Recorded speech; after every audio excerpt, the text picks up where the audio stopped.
Hello मित्रांनो, छत्रपती शिवाजी महाराजांसारखा योद्धा, जगत विख्यात अशा काही ठराविक योद्ध्यांपैकी एक आणि त्यांची युद्धनीती तुम्हाला सर्वांना माहीतच आहे आणि तुम्ही त्याचा भरपूर अभ्यास सुद्धा केला आहे. परंतु त्यांच्या व्यवस्थापन कौशल्य म्हणजेच मॅनेजमेंट स्किल्स बद्दल तुम्ही खूप कमी वाचलं किंवा ऐकलं असेल. अलीकडच्या काळात बरेच व्याख्याते, लेखक आणि इतिहासकार ह्या विषयाला आपल्या समोर मांडत आहेत. ह्या व्हिडिओमध्ये माझा प्रयत्न असणार आहे की 10 मिनिटात शिवाजी महाराज यांची मॅनेजमेंट, बिझनेस आणि फायनान्सची बाजू तुमच्या समोर मांडायचं. मित्रांनो, एखादं राज्य उभं करणं आणि चालवणं म्हणजे एखादं बिझनेसचं साम्राज्य उभं करणं आणि चालवण्यासारखंच झालं ना. पण राज्य उभं करणं हे एखादा बिझनेस एम्पायर उभं करण्यापेक्षाही कठीण काम आहे. कारण बिझनेस, व्यवसाय धंदे आणि उद्योग हा तर राज्याचाच एक भाग. मग राज्य चालवण्यासाठी अजून जास्त कौशल्य लागतं, नाही का? मित्रांनो, शिवाजी महाराजांनी फक्त एक मोठं राज्य उभं केलं नाही, तर ते अशा रीतीने चालवलं की फक्त काही थोडे पैसे आणि काही मावळे घेऊन सुरू केलेल्या स्वराज्याचं शिवाजी महाराजांच्या मृत्यूच्या वेळचं व्हॅल्युएशन जर करू घातलं तर त्याची आजची व्हॅल्यू माझ्या कॅल्क्युलेशन प्रमाणे 3 लाख कोटीपेक्षाही जास्त होईल. एक किल्ला बांधायचा असेल तर त्यावेळी साधारण 50,000 ते 1 लाख होऊन एवढा खर्च यायचा. म्हणजे आजचे कमीत कमी 500 कोटी. मित्रांनो, काय ती बांधकामाची क्वालिटी असेल विचार करा. आज सुद्धा ते सर्व किल्ले 350 वर्षानंतर जशास तसे उभे आहेत. त्यांचं साम्राज्य किती मोठं होतं ह्याचं दुसरं एक उदाहरण होईल ते म्हणजे त्यांच्या आर्मीची साईज. महाराजांकडे 2 लाख लोकांची आर्मी होती. आर्मी रँक्सनुसार सर्वात खालच्या रँकची सॅलरी 9 होन असायची, म्हणजे साधारण वर्षाचे 11 पैसे, म्हणजे आजचे कमीत कमी वर्षाचे 7.5 लाख. मित्रांनो, महाराज महिन्याच्या किती रुपयांच्या सॅलरी काढत असणार विचार करा. आत्ता तुम्हाला लक्षात आलं असेल की काय व्हॅल्यू होती स्वराज्याची. महाराजांनी ह्या एवढ्या मोठ्या स्वराज्याचा पाया, एवढा मोठ्या साम्राज्याचा पाया वयाच्या 13व्या वर्षी घातला. आणि फक्त एवढंच नाही तर त्यांनी हे सर्व विपरीत परिस्थितींमध्ये मुघलांशी लढताना केलंय.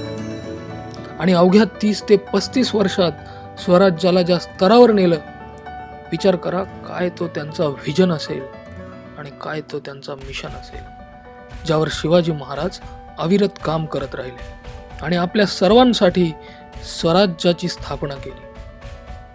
चला तर मग बघूया शिवाजी महाराजांकडे असलेल्या त्या सर्व मॅनेजमेंट स्किल्स, त्यांनी अप्लाय केलेली मॅनेजमेंट प्रिन्सिपल्स. तरीही मी तुम्हाला त्यांनी वापरलेल्या प्रिन्सिपल्सना आजच्या प्रचलित पाश्चात्य प्रिन्सिपल्सशी जोडून सांगेन.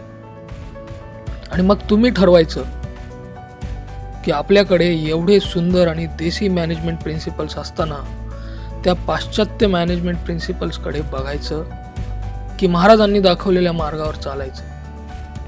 मित्रांनो, आजची प्रचलित मॅनेजमेंट प्रिन्सिपल्स ही 1900च्या शतकात डॉक्युमेंट झाली, पण हीच प्रिन्सिपल तुम्ही बघाल की महाराजांनी 1600च्या शतकात वापरली. चला तर मग सुरू करूया आणि बघूया कसा काय तो साम्य. Mission, vision, action plan. Mission म्हणजे अशी गोष्ट जी तुमच्या रक्तात आहे, तुम्ही जगताय त्यासाठी. असं ध्येय म्हणजे तुमचं मिशन किंवा तुमच्या ऑर्गनायझेशनचं मिशन. व्हिजन, तुम्ही तुमच्या नजरेत तयार करून ठेवलेला मार्ग, टप्पे जे तुम्हाला तुमचं मिशन गाठायला मदत करतील, मिशनच्या जवळ पोहोचवतील. आणि तिसरं म्हणजे ॲक्शन प्लॅन, म्हणजे तुमची वाटचाल, तुम्ही करत असलेल्या छोट्या छोट्या गोष्टी. मित्रांनो, जर तुमचा मिशन क्लिअर असेल तर तुम्हाला तुमचं ध्येय गाठण्यासाठीचे सर्व मार्ग मिळतात. एखादा बिझनेस किंवा साम्राज्याचं मिशन क्लिअर असेल तर सर्व गोष्टी त्या मिशनच्या अवतीभोवती फिरतात. महाराजांच्या जीवनाचा उद्देश ह्या भूमीला स्वतंत्र करणे आणि या भूमीसाठी एक छत्र साम्राज्य स्थापन करणे, असं साम्राज्य जे इथल्या प्रजेसाठी कार्य करेल. आणि म्हणूनच महाराजाचं साम्राज्य स्वराज्य निर्माण झालं. स्वराज्य हे साम्राज्याचं मिशन झालं. संपूर्ण स्वराज्य आणि स्वराज्याचा कारभार हा या मिशन भोवती चालायला लागला. प्रत्येक व्यक्ती महाराजांसाठी नाही तर स्वराज्यासाठी काम करायला लागले. ह्याला म्हणतात एक असं मिशन जे सर्व समावेशक आहे. मग कर्मचारी असू द्या किंवा प्रजा म्हणजेच कस्टमर्स. मग तुमचं व्हिजन आणि ॲक्शन प्लॅन हे सुद्धा त्यानुसारच पुढे जातात. जेव्हा महाराजांचा राज्याभिषेक झाला त्यावेळी त्यांचं व्हिजन किती स्पष्ट होतं हे पुढे आलं आणि हिंदवी स्वराज्याचं एक छत्र शासन अस्तित्वात आलं. Organisational policies. मित्रांनो, एखाद्या एम्पायरला खूप मोठं बनवणं आणि त्याचं मोठेपण टिकून ठेवण्यामध्ये तिथे असणाऱ्या पॉलिसी फ्रेमवर्कचा खूप मोठा रोल असतो. एखाद्या ऑर्गनायझेशनला आपलं मिशन पूर्ण करण्यासाठी पॉलिसी फ्रेमवर्कचा मजबूत आणि सुसंगत असा आधार लागतो. अशा प्रकारच्या पॉलिसी फ्रेमवर्कवर चालणारी संस्था नेहमीच दीर्घ आयुष्य चालते आणि पिढ्यानपिढ्या निरंतर काम करत राहते. एखादी अर्थव्यवस्था किंवा एखादा व्यवसाय, मोठी संस्था, राज्य इत्यादी सर्व काही पॉलिसी फ्रेमवर्कवरच चालतात. असं नसल्यास ते अधिक काळ टिकत नाहीत. मग शिवाजी महाराजांचे स्वराज्याचे पॉलिसी फ्रेमवर्क काय होते? शिवाजी महाराजांचे संघटनात्मक धोरण हे स्वराज्य अभियानाच्या म्हणजेच स्वराज्याच्या मिशनच्या अवतीभोवती असायचे. प्रत्येक धोरण, प्रत्येक निर्णय हा नेहमी स्वराज्याचं ध्येय लक्षात घेऊनच ठरवण्यात आला. स्वराज्य हे एक मिशन म्हणून चांगले, नैतिक, उच्च महत्वाकांक्षी आणि शुद्ध असे होते. त्यामुळेच धोरणे देखील तीच बनली, तशीच बनली. आणि म्हणून आपल्याला बघायला मिळालं की कधी लगीन कोंढाण्याचं झालं आणि कधी रायबाचं झालं. मित्रांनो, कृपया लक्षात घ्या की आपण आत्तापर्यंत 2 महत्त्वपूर्ण व्यवस्थापन कौशल्य पाहिलेत. पहिलं मिशन व्हिजन ॲक्शन प्लॅन आणि दुसरं ऑर्गनायझेशनल पॉलिसीज.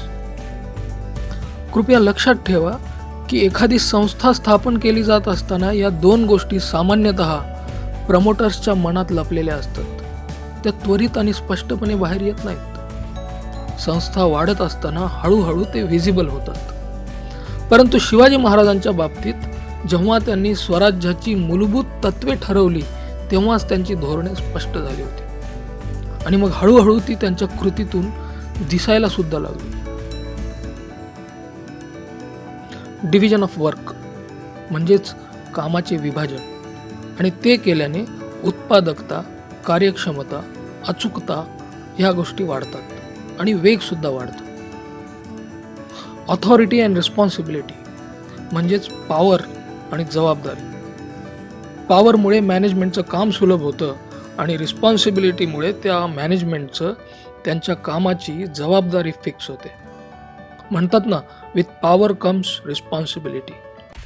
महाराजांचं अष्टप्रधान मंडळ म्हणजे ऑथॉरिटी अँड रिस्पॉन्सिबिलिटी आणि डिव्हिजन ऑफ वर्कचं स्पष्ट उदाहरण आहे.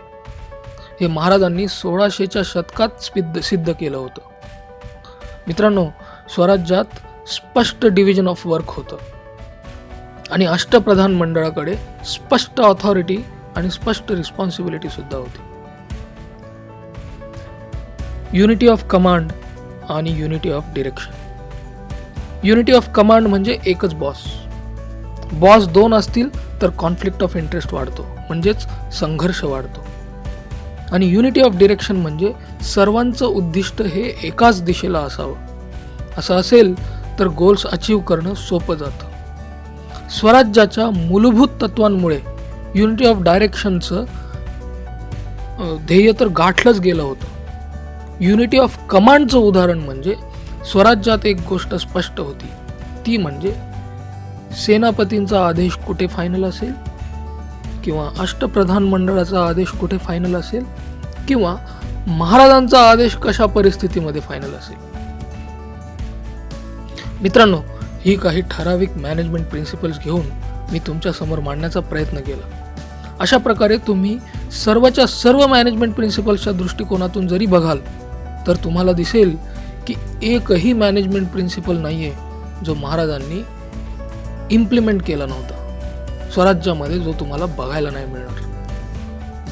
मित्रांनो, म्हणूनच जर तुम्ही महाराजांचं जीवनचरित्र डिटेलमध्ये वाचाल तर तुम्हाला नक्की लक्षात येईल की हे तुमच्या व्यवसाय वृद्धीसाठी, तुमच्या संस्थेच्या वाढीसाठी आणि तुमच्या पर्सनल डेव्हलपमेंटसाठी सुद्धा तुम्हाला मदत होईल. परंतु दुर्दैव म्हणजे महाराजांच्या चरित्राकडे ह्या पॉईंट ऑफ व्ह्यूने तेवढं बघितलं जात नाही जेवढं महाराजांकडे एक वॉरियर म्हणून बघितलं जातं.